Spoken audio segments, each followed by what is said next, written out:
नमस्कार। क्यूज के इस ऑनलाइन प्लेटफॉर्म पर आप सभी का हार्दिक अभिनंदन और स्वागत है। आज हमारे बीच में फाइल फैक्ट्स का एक महत्वपूर्ण बिंदु है, वो है आपका रोमियो जूलियट कानून पर क्या है सरकार की राय। आखिर ये कानून क्या है, इसके संदर्भ में हमारे जो चीफ जस्टिस हैं DY चंद्रचूड़, उन्होंने क्या कहा है, उन्होंने कौन सी पहल जागृत की है और किस श्रेणी के अंदर उनको माना गया है। और वहीं यह देखने का प्रयत्न करेंगे कि किस देश में कितने उम्र के व्यक्तियों को जो यौन संबंध बनाने की आधिकारिक छूट प्रदान की गई है। इन सभी चर्चाओं के रूप में हम बात करने वाले हैं। तो हम बात करने वाले हैं आज रोमियो जूलियट कानून पर क्या है सरकार की राय। तो सबसे पहले बात करूं मैं ये चर्चाओं में क्यों है। तो सबसे पहले रोमियो जूलियट जो कानून पर सुप्रीम कोर्ट ने मांगी सरकार की राय। ठीक, चलिए देखते हैं इस संबंध में कौन कौन से क्वेश्चंस पुट अप किए जा सकते हैं या कौन से क्वेश्चंस जो हमारे लिए महत्वपूर्ण हो सकते हैं। जैसे मैं बात करूं या थोड़ी सी, तो Harshvibhor Singhal Supreme Court Romeo Juliet कानून के संबंध में एक याचिका दायर करते हैं और सुप्रीम कोर्ट कहता है कि सरकार की प्रतिक्रिया क्या होने वाली है। राष्ट्रीय महिला आयोग समेत कानून व न्याय मंत्रालय, गृह मंत्रालय को अपनी राय देने के लिए नोटिस जारी किए गए हैं। राष्ट्रीय महिला आयोग और साथ में कानून एवं न्याय मंत्रालय, गृह मंत्रालय को अपनी राय देने के लिए सुप्रीम कोर्ट ने क्या किया है, आपके आदेश जारी किए हैं। रोमियो जूलियट एक्ट की बात करते हैं हम, तो ये क्या है कि नाबालिगों के बीच आपसी सहमति से बने यौन संबंधों को अपराध न मानने वाला कानून है। इनका मानना है कि जो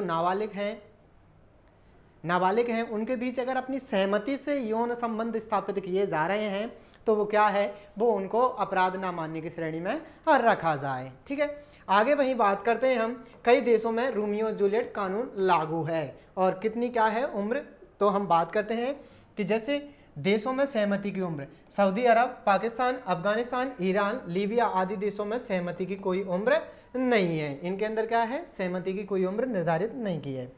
भाई बात करें कौन कौन से देशों में कितनी है सहमति की उम्र, तो चलिए बात करते हैं। सबसे पहले नेपाल में, तो नेपाल में कहा गया है कि आप अगर 20 ईयर्स के हो और आप आपस में सहमति से अगर यौन संबंध स्थापित कर रहे हो तो ये अपराध की श्रेणी के अंदर नहीं आएगा। भाई भारत की बात करें तो 18 वर्ष के हो आप और यौन संबंध स्थापित करते हो तो क्या है, ये आपके अपराधों की श्रेणी में नहीं आएगा। भाई 17 वर्ष मैक्सिको के अंदर, 16 वर्ष जापान के अंदर और 15 वर्ष थाईलैंड के, 14 जर्मनी के, 12 फिलीपींस के और नाइजीरिया के अंदर 11। ठीक है, तो ये कुछ उम्र है कि देशों में सहमति की उम्र कितनी कितनी है। वापस से बता दूं, नेपाल के अंदर 20 रखी गई है, इंडिया के अंदर 18, मैक्सिको में 17, जापान में 16 और थाईलैंड में 15, जर्मनी में 14, फिलीपींस में 12 और नाइजीरिया के अंदर कितनी रखी गई है, 11 रखी गई है। इन उम्र के अगर व्यक्ति आपस में यौन संबंध स्थापित करते हैं तो वह अपराध की श्रेणियों से बाहर रखा जाएगा। ठीक है, थोड़ा सा और बात करते हैं हम। जैसे याचिका में क्या मांग की गई है, जो याचिकाकर्ता थे उन्होंने क्या मांग की है उसके बारे में।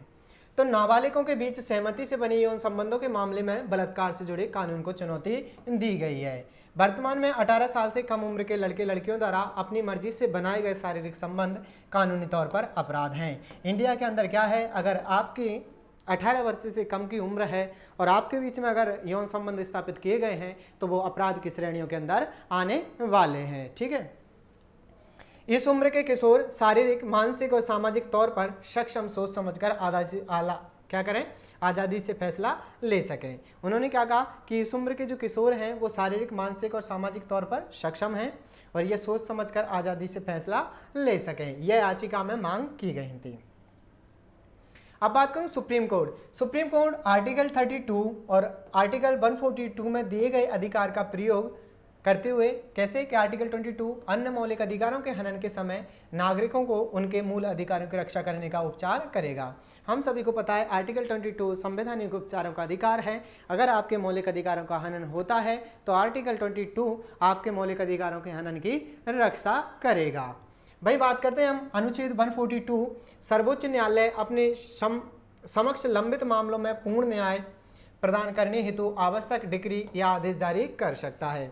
और 142 क्या कह रहा है कि सर्वोच्च न्यायालय अपने समक्ष लंबित मामलों में पूर्ण न्याय प्रदान करने हेतु आवश्यक डिक्री या आदेश जारी कर सकता है। ठीक, वर्तमान में कौन सा कानून अभी चल रहा है, तो हम बात करते हैं पॉक्सो एक्ट की, जो 2012 के अंदर, और कई बार क्वेश्चंस पुट अप किए गए हैं पॉक्सो एक्ट से लेकर के। क्या है पॉक्सो, इसकी कहानी क्या है जानते हैं। चलिए देखिए कि भारत में बच्चों को यौन अपराध से बचाने के लिए protection of the children from sexual offence act 2012 POCSO लागू किया गया है, और भारतीय दंड संहिता की धारा 375 के अंतर्गत 16 साल से कम उम्र की लड़की के साथ सहमति के साथ बनाया गया संबंध यौन बलात्कार माना जाएगा।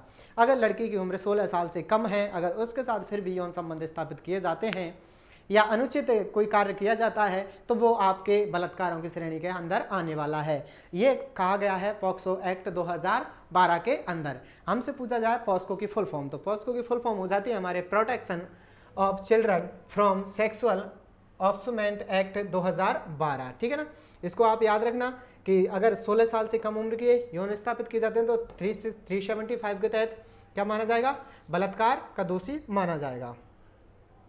अब थोड़ा सा पॉक्सो एक्ट को लेकर के कि 14 नवंबर 2012 से देश भर में लागू हुआ पॉक्सो एक्ट 18 साल से कम के सभी नाबालिग कानूनों में कवर किए गए हैं, यानी 18 साल से कम के हैं तो सबके ऊपर काम करेगा। जैसे यौन उत्पीड़न, शोषण और पोर्नोग्राफी जैसे मामलों में प्रजा तथा जुर्माने का प्रावधान ये करता है। ठीक है, इसी की बात करूं, कानून पूरे भारत पर लागू होगा। स्पेशल कोर्ट में कैमरे के सामने होती है सुनवाई, जो स्पेशल कोर्ट होता है उसमें कैमरे के सामने सुनवाई होती है आपके पॉक्सो एक्ट के तहत।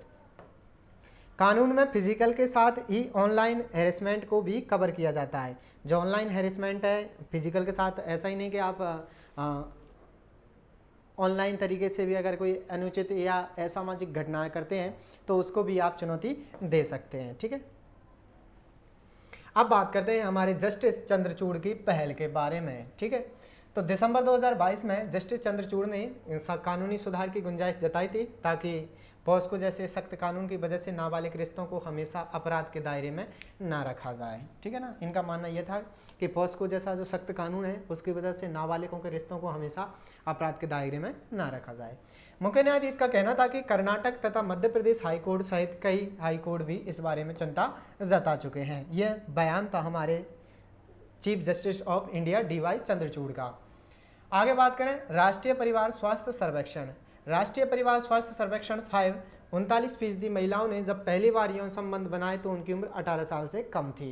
एक आंकड़े के मुताबिक, एक सर्वेक्षण के मुताबिक यह कहा गया कि 39% जो महिलाएं थी उन्होंने जब पहली बार संबंध बनाए तो उनकी एज 18 साल से कम की थी। ठीक है,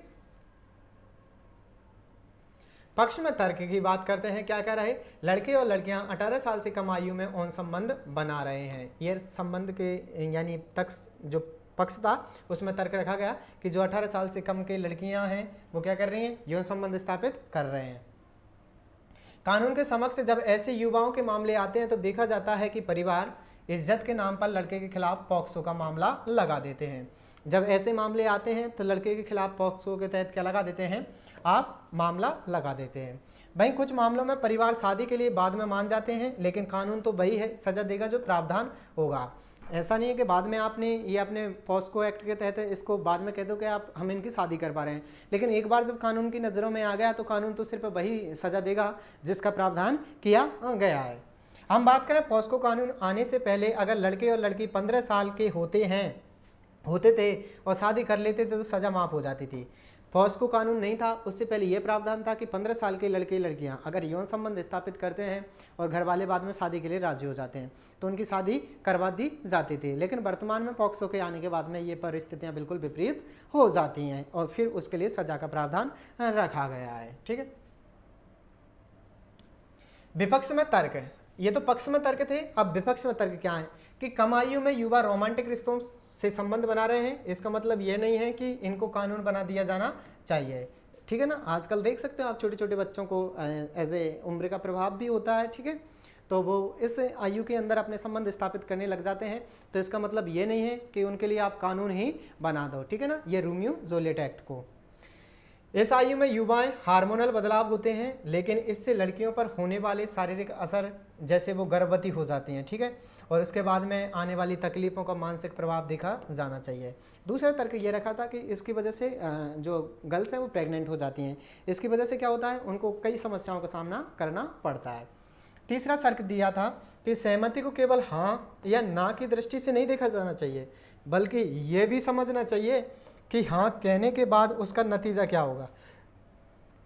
ऐसा नहीं है कि सहमति का तात्पर्य यहीं पर हो जाता है कि आपने किसी को कहा, उसने कह दिया हाँ या उसने कह दिया ना, तो यही दायरा नहीं होना चाहिए, बल्कि उसके बाद में यह दायरा भी रखा जाना चाहिए कि हाँ कहने के बाद इसके परिणाम क्या क्या हो सकते हैं। सहमति से बनी यौन संबंधों की आयु को घटाने का मुद्दा काफ़ी जटिल है, क्योंकि बच्चों को यौन उत्पीड़न से बचाने के लिए पॉस्को कानून लाया गया था। और हमारा चौथा तर्क रखा गया था कि जो सहमति से बने कानूनों के आधार पर आप इनको उम्र को घटा दें तो ये थोड़ा सा अनुचित होगा, और पॉस्को एक्ट को क्या करेंगे, पॉस्को कानून को लाया गया था, क्योंकि इसी उत्पीड़न के बचाव के लिए पॉस्को को लाया गया था। हम क्वेश्चंस की बात कर लेते हैं जो महत्वपूर्ण है। भारतीय संविधान के अनुच्छेद 142 के अनुसार सामान्य कानूनों में निहित निषेध या सीमाएं या प्रावधान संवैधानिक शक्तियों पर प्रतिबंध या सीमाओं के रूप में कार्य नहीं कर सकते हैं। निम्नलिखित में से इसका क्या अर्थ हो सकता है। भारत निर्वाचन आयोग द्वारा अपने कर्तव्यों का निर्वहन करते हुए लिए गए निर्णयों को किसी भी न्यायालय में चुनौती नहीं दी जा सकती है।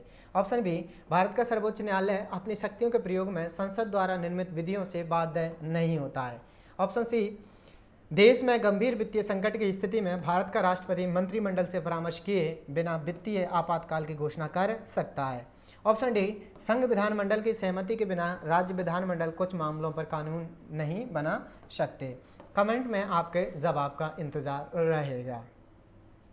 ठीक, तो ये था आज का हमारा सेशन रोमियो जूलियट एक्ट से लेकर के किन देशों में कितनी उम्र रखी गई है, इसके लिए डी वाई चंद्रचूड़ ने क्या कहा है, और इसके पक्ष में क्या तर्क रखे गए, विपक्ष में क्या तर्क रखे गए, और किन अपराधों को पॉस्को एक्ट के तहत माना जाए या किन को आप बलात्कार की श्रेणी में रख सकते हो। इन सभी के साथ चर्चाओं को मैं यहीं विराम दूंगा। मिलते हैं हम कल किसी नए टॉपिक के साथ में, तब तक के लिए जय हिंद, जय भारत।